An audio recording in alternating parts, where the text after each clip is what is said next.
क्या हमें लड्डू गोपाल जी की फटी हुई वस्त्रों को दोबारा पहना देना चाहिए लड्डू गोपाल जी को, या फटी हुई वस्त्रों को हमें नाली में फेंक देना चाहिए? क्या फटी हुई वस्त्रों को हम दोबारा लड्डू गोपाल जी को पहना सकते हैं या नहीं? ऐसे ही मेरे प्यारे भक्तों, आप सभी के मन में प्रश्न होते हैं, तो मैंने सोचा क्यों ना आप लोगों के साथ एक वीडियो शेयर करूं इसी टॉपिक के ऊपर। क्या हमें लड्डू गोपाल जी की फटी हुई वस्त्रों को दोबारा पहनाना चाहिए या फिर उनका क्या करना चाहिए? तो मेरे प्यारे भक्तों, आज मैं आपके साथ वीडियो लेकर आई हूँ, तो वीडियो को बिल्कुल भी स्किप ना करें, एंड तक ज़रूर देखें।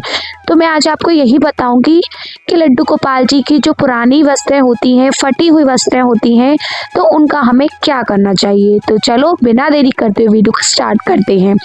राधे राधे एवरीवन, आप सभी अच्छे होंगे, स्वस्थ होंगे। तो आइए ज़्यादा देर नहीं लगाते हैं, वीडियो को स्टार्ट करते हैं।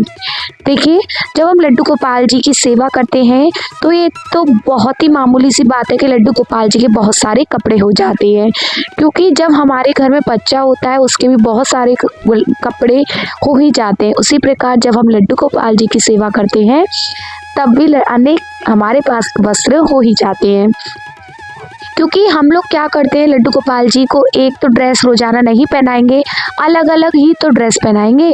क्योंकि ना तो हम बच्चों को एक जोड़ी कपड़े पहना के रखते हैं, तो हम भला लड्डू गोपाल जी को भी कैसे बना के पहनाएंगे। तो देखिए, कई सारी जो माताएं होती हैं, बहना होती हैं, सखी होती हैं, वो लड्डू गोपाल जी के कपड़े स्वयं बनाती हैं, और जो बना नहीं पाती, जिनके पास टाइम नहीं होता, जो ऑफिस जाती हैं, वो लड्डू गोपाल जी की पोशाक मार्केट से खरीद के लाती हैं। लेकिन सबके ही घर में लड्डू गोपाल जी के अनेक वस्त्र होते हैं।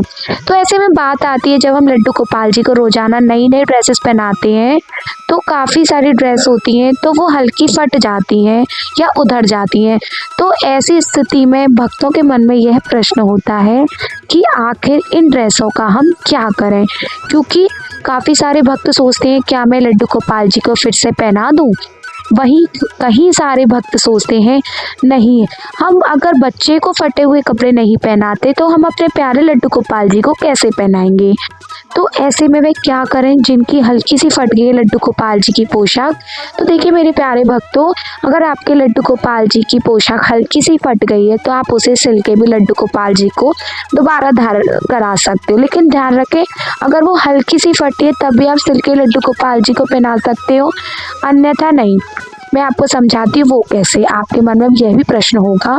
तो देखिए, जब हमारे घर में बच्चा होता है तो बच्चे के हल्के से कपड़े फट जाते तो हम उसे सिल के पहना देते हैं ना, उसी प्रकार हम लड्डू गोपाल जी को अगर हल्के से फट गई है तो हम लड्डू गोपाल जी को धारण करा सकते हैं, इसमें कोई भी परेशानी वाली बात नहीं है। लेकिन वही बात आती है कि हमारे लड्डू गोपाल जी की पोशाक ज़्यादा फट गई है, ज़्यादा गल गई है, क्योंकि काफ़ी सारी ड्रेसेस बुकरम की भी आती हैं, और बुकरम जो होती है वो गल जाती है। अगर हम वॉश करते हैं लड्डू गोपाल जी की पोशाक तो वो गल जाती है। तो देखिए, अगर पोशाक ज़्यादा फट गई है, बुकरम गल गई है, अब वो आपको ऐसा लग रहा है कि मैं लड्डू गोपाल जी को दोबारा धारण नहीं करा सकती, तो आप लड्डू गोपाल जी को धारण नहीं कराएं, ठीक है, क्योंकि वो फट गई है। ठीक है, आप ऐसे में उस पोशाक का क्या करें। देखिए, हमें लड्डू गोपाल जी के वस्त्रों को कभी भी इधर उधर नहीं फेंकना चाहिए, और ना ही नाले में फेंकना चाहिए, ना ही हमें कचरे में डालना चाहिए। ये महापाप होता है मेरे प्यारे भक्तों।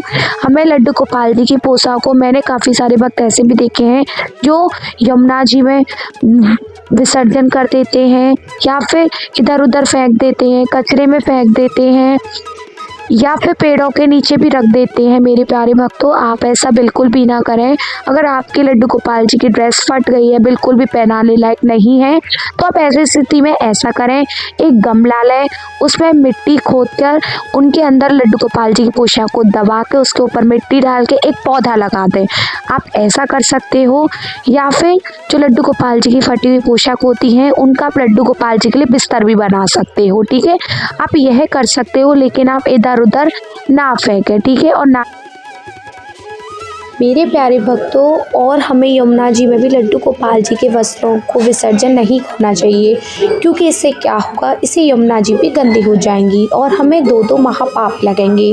तो मेरे प्यारे भक्तों, जैसे मैंने आपको बताया था, आप मिट्टी में लड्डू गोपाल जी की पोशाकों को विसर्जन कर सकते हो या लड्डू गोपाल जी के बिस्तर बना सकते हो, लेकिन हमें कभी भी लड्डू गोपाल जी के वस्त्रों को इधर उधर नहीं फेंकना चाहिए, क्योंकि वो हमारे प्यारे लड्डू गोपाल जी ने धारण करे हुए होते हैं, हमारे श्यामा जी ने धारण किए होते हैं। मेरे प्यारे भक्तों, आप ऐसी गलती बिल्कुल भी ना करें, ठीक है।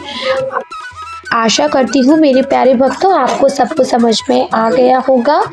आज की वीडियो में सिर्फ इतना ही। अगर आपको और कुछ भी जानना है लड्डू गोपाल जी से रिलेटेड, तो आप मुझे प्लीज़ कमेंट करें।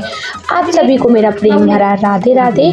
और जो भक्त नए हैं, जिन्हें वीडियो बहुत ज़्यादा अच्छी लगी, तो प्लीज़ वीडियो को शेयर करें और चैनल को सब्सक्राइब करना बिल्कुल भी ना भूलें। अब आपसे मेरी मुलाकात होगी नेक्स्ट वीडियो के साथ। जब तक के लिए मेरे प्यारी सखी लड्डू गोपाल जी के भक्तों को मेरा प्रिय भरा राधे राधे। जय श्री कृष्णा।